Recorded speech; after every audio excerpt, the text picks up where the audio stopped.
reglamentaria del Ejecutivo Federal, en donde esta facultad necesariamente tiene que cumplir plenamente con los principios de reserva de ley y de subordinación jerárquica, en donde solo aplican de manera limitada al caso del IFT y particularmente cuando se esté contraviniendo una norma de jerarquía legal.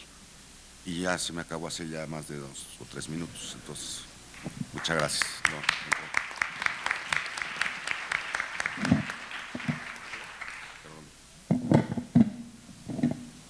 Muchas gracias. Me voy a tener que… Muchas gracias. Sigue en el uso de la palabra el abogado Francisco González de Cosío. Gracias. Es un reto placentero el que me han dado al invitarme a este evento.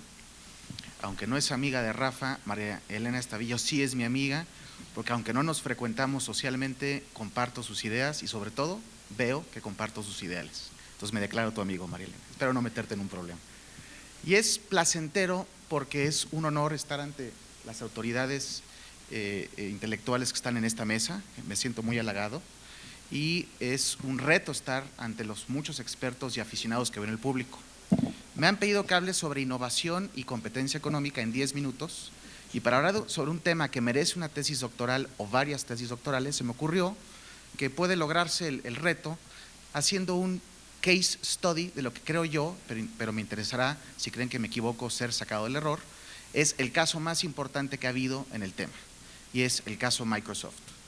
Y por cierto, por el caso Microsoft me refiero, como ha habido más de 220 casos solo en Estados Unidos y una cantidad importante en Europa, me refiero a aquel que dio lugar a la saga de la guerra de los browsers en Estados Unidos y platicar brevemente qué sucedió, la conclusión y ver qué conclusiones, qué lecciones, para ser exactos, puede uno derivar en un foro como este.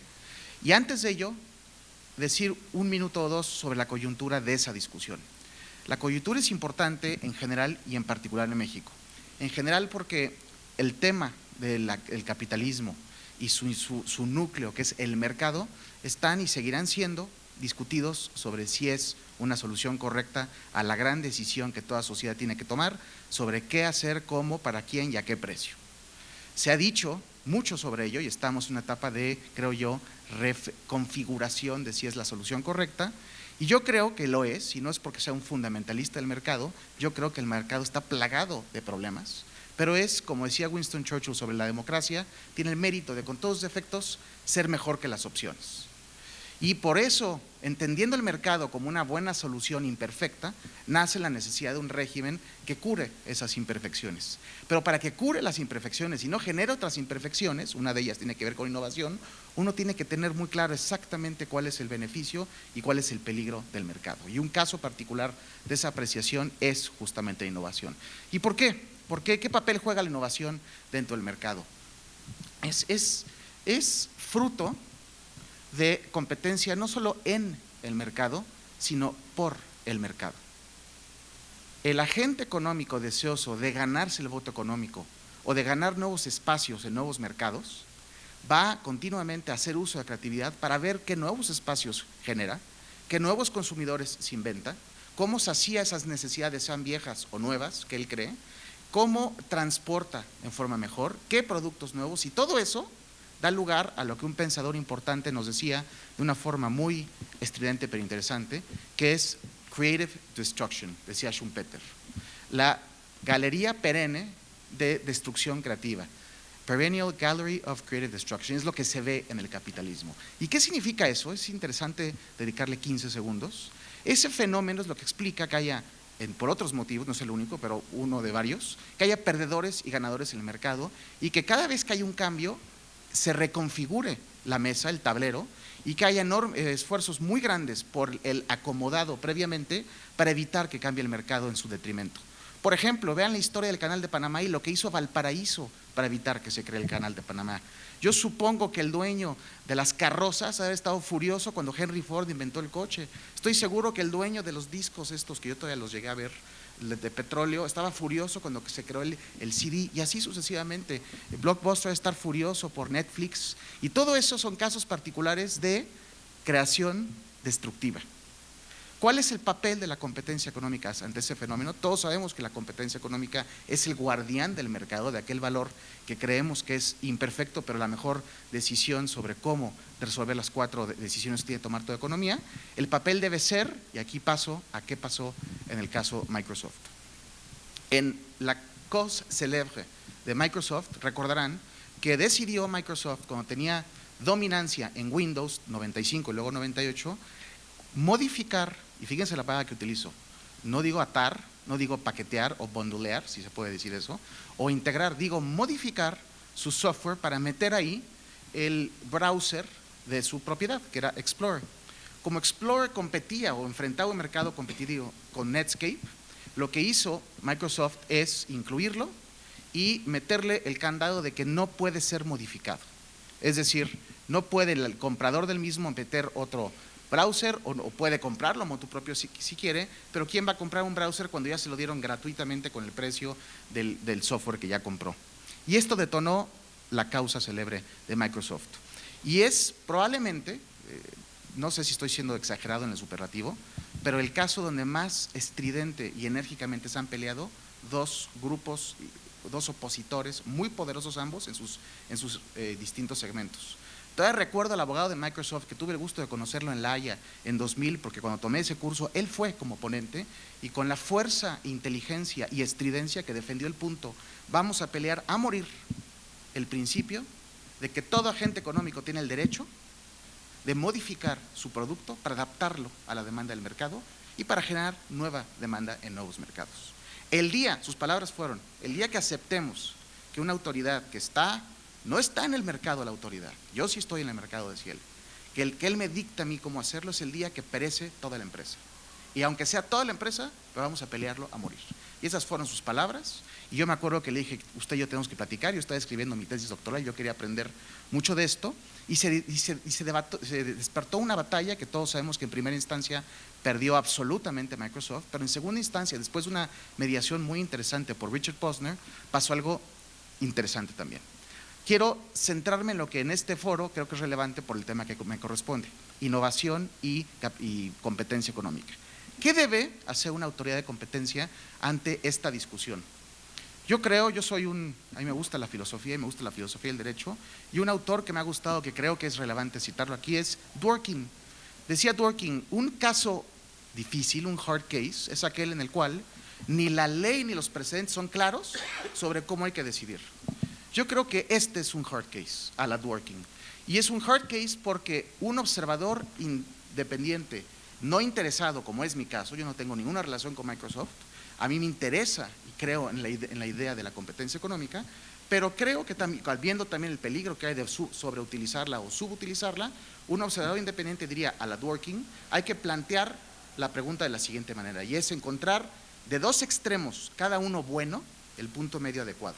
Extremo número 1, lo que decía el abogado de Microsoft en La Haya: pelearé a morir el derecho que tengo, fundamental, el derecho que tengo, tenemos un nuevo artículo constitucional sobre esto, a adaptar, modificar, reconfigurar mi producto para adaptarme al deseo del mercado. Él consideraba que el mercado deseaba no tener dos softwares, el Disk Operating System y además el browser, sino que le parecía que el mercado respondería al poner un clic en la computadora y que inmediatamente uno pudiera treparse al internet sin necesidad de abrir otro software. Esa era la postura del abogado de Microsoft y obviamente de Microsoft.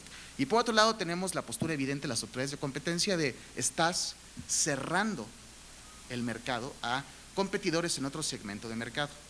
Tú puedes tener ese producto, pero hablemos claro, tienes dominancia en producto A y en producto B. Al momento que tú atas, así fue planteada la demanda, y yo quiero cuestionar si es la forma correcta de plantearlo. Si tú atas tu producto B, en este caso el browser, a tu producto A, que es el Disk Operating System, el resultado es que asfixias de inmediato a los agentes económicos que están tus competidores en el mercado B. Y así pasó. ¿Cuál fue el resultado de esto? El resultado fue una decisión que yo creo, años después, he tratado de encontrar todo lo que he tenido sobre este caso, no conocí el expediente, porque yo no fui una persona que lo litigó, que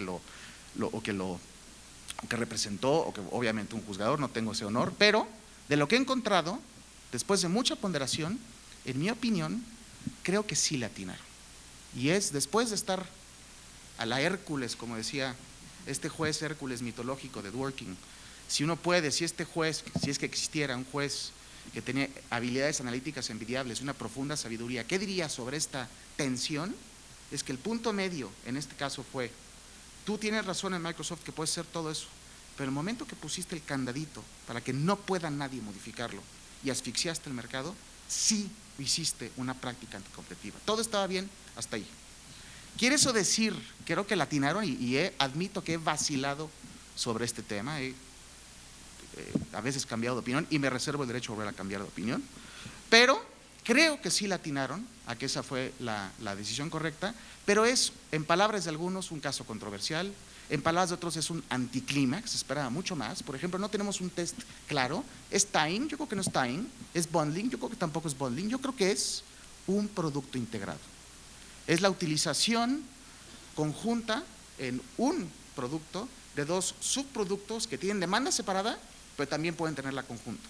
Y eso yo no creo que se relaciona necesariamente con time, se relaciona, pero no es la mejor manera de verlo. Y la pregunta, y es lo que no percibo yo, me interesaré ser sacado del error si es mi caso, que no existe un test al día de hoy. ¿Qué debe una autoridad de competencia analizar para discernir si lo que se decidió en el caso Microsoft es correcto? ¿O qué hago yo en el siguiente caso que tengamos que decidir? Por ejemplo, en México, con los conceptos indeterminados, barreras o insumos esenciales, que es algo que van a tener que, por eso es tan coyunturalmente atinado esta plática en México ahora. ¿Qué va a tener que hacerse? Es un tema abierto. A mí me fascinaría conocer cuál es el test derivado de eso. Y paso en el minuto que me queda, exactamente el minuto que me queda, para derivar 3 lecciones que yo quiero traer a su atención. Número 1, el argumento más fuerte en la narrativa de Microsoft fue: estamos juzgando la economía de New Economy, siglo XXI, con conceptos del siglo XIX. Recuerden la ley Sherman de qué año es, y Microsoft, de una forma muy inteligente y muy elocuente, decía: es intrínsecamente incapaz el derecho a la competencia económica de lidiar con the New Economy. En muchas esferas estamos en una nueva economía, es un caso particular de ello, es la materia más innovadora. ¿Es cierto eso? Yo postulo que no. Yo creo que la competencia económica, gracias a los conceptos jurídicos indeterminados, gracias a la facultad pretoriana a la cual aludía el magistrado Trompetit, son lo suficientemente dúctiles para dar una respuesta correcta, aunque a veces no se logra. ¿Cómo? Con la postura pretoriana a la que aludía el magistrado Trompetit. Segundo, ¿qué fue de Netscape?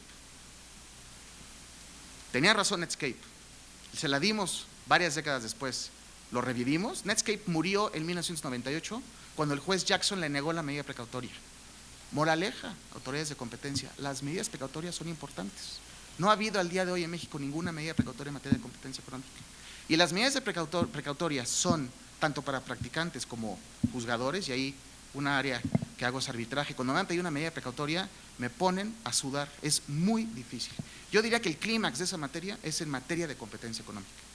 Y es, tomando el caso Microsoft, una enorme tristeza saber que es que si sí le atinamos a la decisión de Microsoft, un tema abierto, pero si sí, no se logró salvar a quien lo pidió. Tenemos un mercado muy distinto, no podemos resucitar a Netscape, y con eso concluyo mi aportación. Muchas gracias.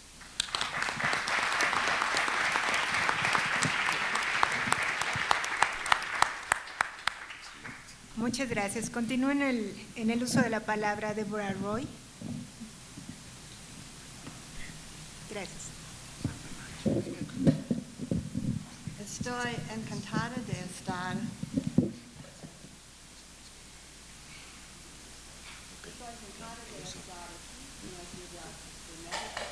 que es una de las ciudades más bellas y ricas en el mundo.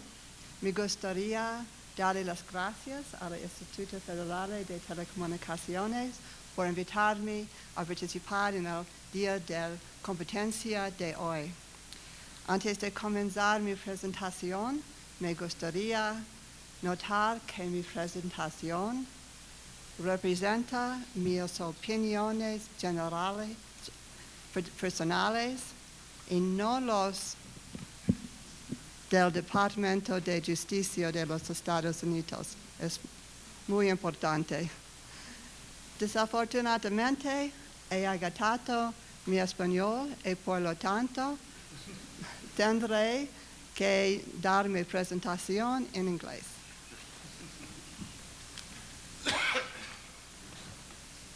My topic today is the potential disruption of the U.S. video market by the entry of OVDs or OTTs, programmers that provide programming over the internet. It's a story potentially of a major disruption and the entry of new participants and great benefits to consumers. It's a very complex market. I'm going to try and present it in my 10 minutes here today. And it's very different than the Mexican market, but I hope our story will be of interest to you. But I do need my slide changer. Thank you.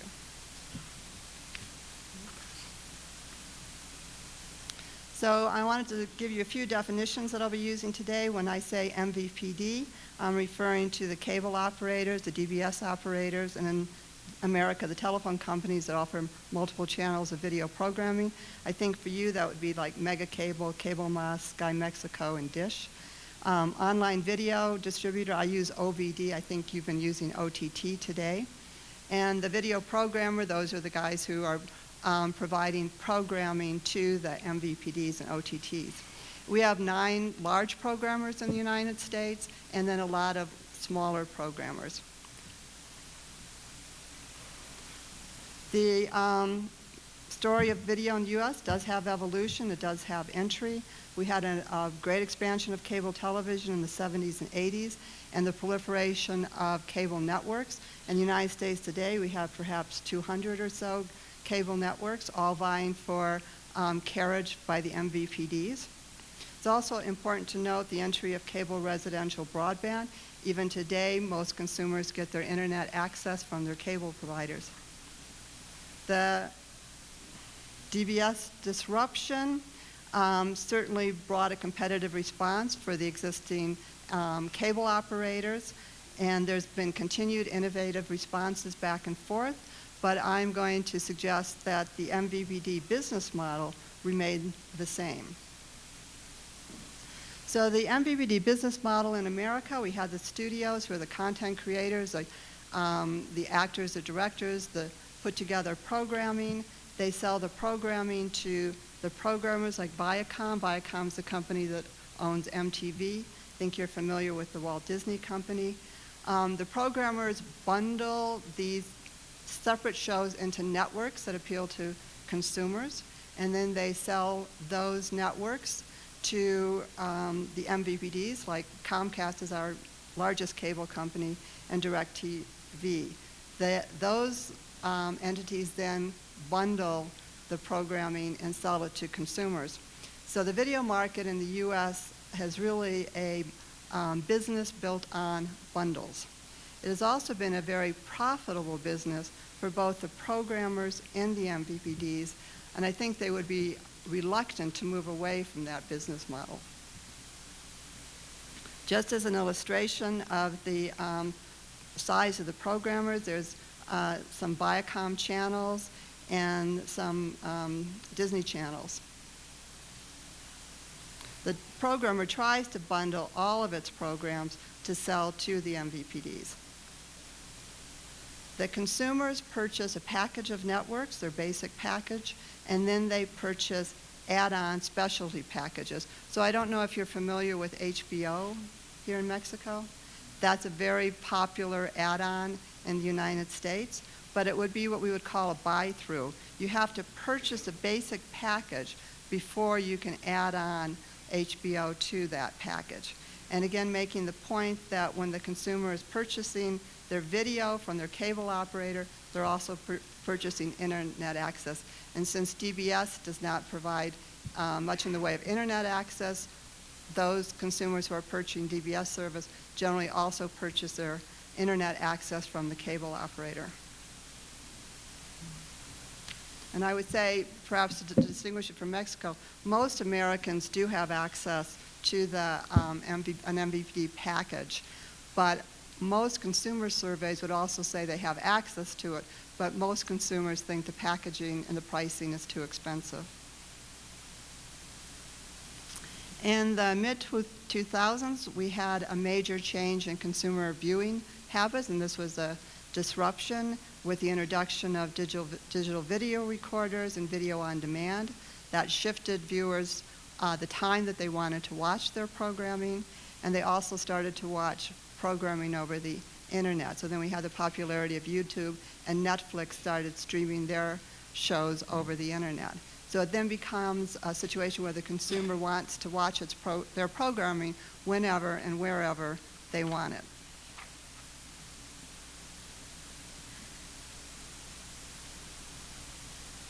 So we have had, really in the last year, some very interesting new entry into the online video market.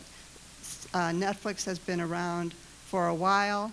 It's the most successful entrance. We would call it a subscription video on demand because the consumer is paying a monthly fee to access Netflix. Its television programming, however, is generally prior season. It's not current season. It's not first run. And it doesn't show either news or sports. So it may be a substitute for some viewers, but today I would say it's more likely to be a complement to the consumer's service. The next category is direct-to-consumer applications. This is very recent and very interesting and could be highly disruptive. So we had CBS, which is one of our broadcast networks, has an all-access program that it sells to consumers directly over the internet. And also HBO now has a service that it sells directly to consumers. So in a sense, this is eliminating the platform of the MVPD, and the programmer is interacting directly with the consumer. So the buy-through I told you about with HBO, then this would be disrupting that because HBO is now selling directly to consumers. These are very new. They're just in limited markets. How this is going to play out, I don't know, because the consumer would have to put together these different offerings. And today, CBS is about a $6 a month product, and HBO is about $15 a month. The entry that we think might be the most similar to the existing MVPD entry is what we called linear streaming or virtual MVPDs. Dish has entered with a new product called Dish Sling, which is a smaller number of networks for a lower price. And Apple has thought about doing a streaming product. They've been talking about it for a while. I think, according to the press, it seems to be that they're having a problem getting programming rights or thinking about what the correct business model would be. I think if Apple came in with a product that's streamed over the internet, it could be highly disruptive because of the significant consumer loyalty Apple products have and the success that they've had in innovative product development. So I think that's really something for us in the United States to keep an eye on. Then there's also the possible entry of a cable OTT service. So the cable companies themselves might start streaming over the internet a smaller package of programming at a lower price. And in fact, some cable operators in the United States are doing testing with that kind of service. But again, it's very limited to just a few cities, and it's in test status.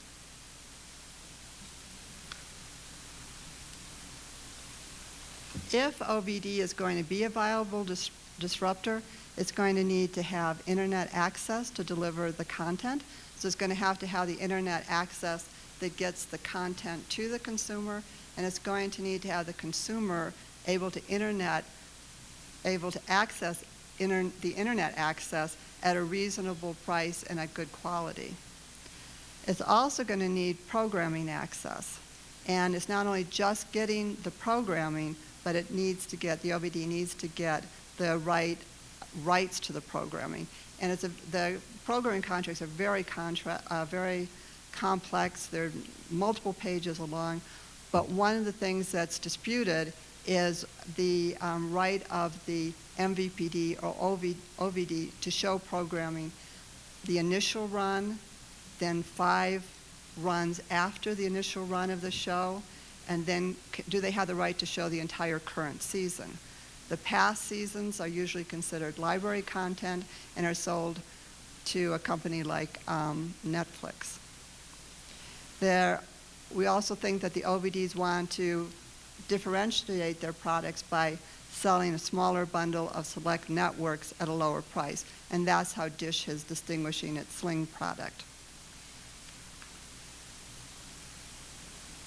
So as I said, the MVPDs have a nice business model today, and they might take some responsive actions towards the potential disruption.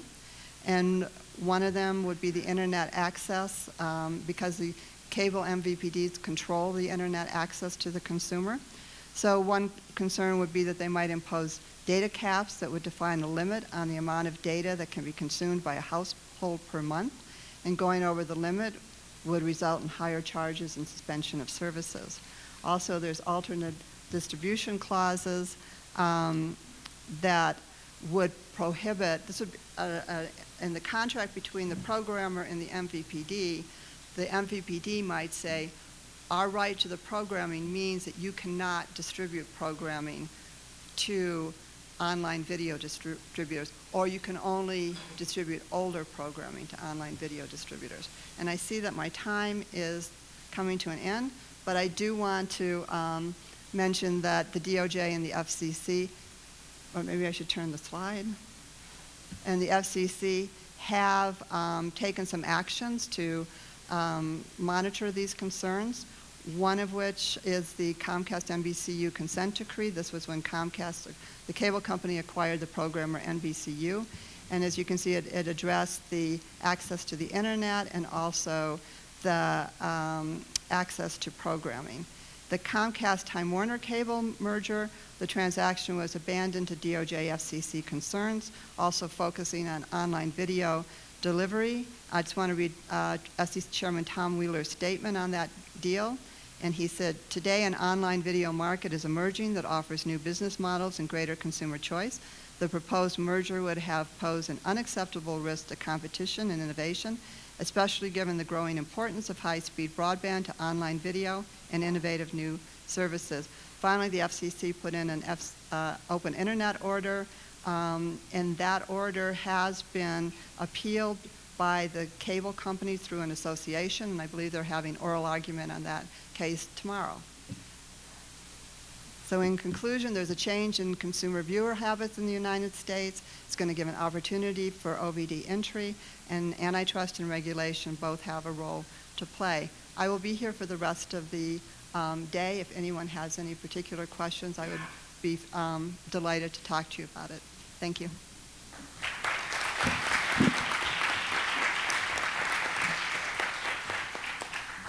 Thank you, Deborah.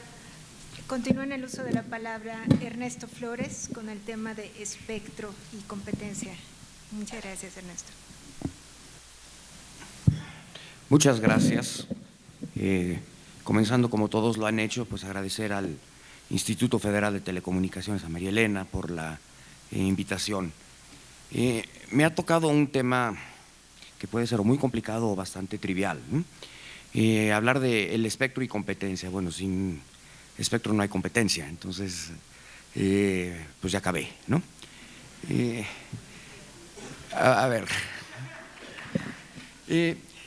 ver, yo creo que no debo partir de tratar de demostrar que, bueno, que es un insumo esencial, que es fundamental para las telecomunicaciones, porque rápidamente puedo caer en trivialidades verdaderamente triviales. Entonces, lo que quisiera hacer es rápidamente hablar de algunas mejores prácticas en la administración del espectro y sin realmente dar los ejemplos como hace la OCDE.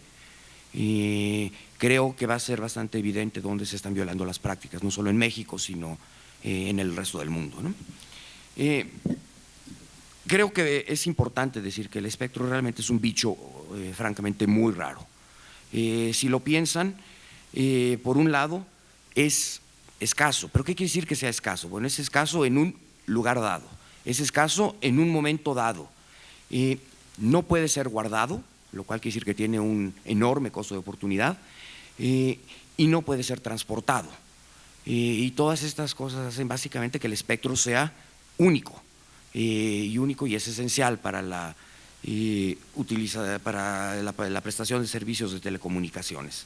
Entonces, ya cuando tratamos de ver cómo construir un ecosistema alrededor de ello, yo creo que el único papel que tiene el regulador y la administración, los gobiernos, es garantizar que su uso es eficiente para maximizar los beneficios sociales y económicos. Realmente no hay ningún otro.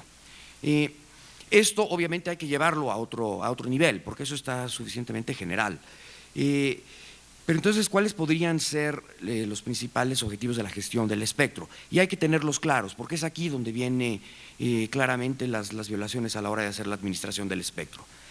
Primero, hay que maximizar la utilidad social y económica, es decir, todas aquellas externalidades y derrame que el espectro trae, llevándolo a otro punto. El no utilizarlo tiene un costo, porque no se generan estas externalidades y este derrame. Hay que aumentar la disponibilidad del espectro para que aumente la penetración y el uso de los servicios de telecomunicaciones. Primero viene la penetración, que es el acceso, pero lo importante, lo que realmente genera el crecimiento económico y el bienestar social es la utilización de los servicios de telecomunicaciones. Y luego finalmente es crear en la utilización y asignación del espectro un campo de juego que sea parejo para la competencia. Pero aquí hay que considerar 3 puntos que son fundamentales. Primero, un análisis de HHI, como nos encanta, el índice de Herfindahl-Hirschman, que mide la competencia en telefonía móvil, que es básicamente de lo que estamos hablando aquí, siempre va a ser alto. Aún con 6 empresas prestando servicios móviles en un mismo lugar, el HHI va a ser de casi 1.700. 1.700 es considerado en cualquier mercado como moderadamente concentrado. Y 6, ustedes díganme en dónde hay 6 jugadores. Con 3, lo más bajo que se va a poder son 3.333. Luego, el espectro, bueno, no todas las bandas son iguales, entonces esto tiene que ser entendido claramente dentro de cualquier análisis de competencia.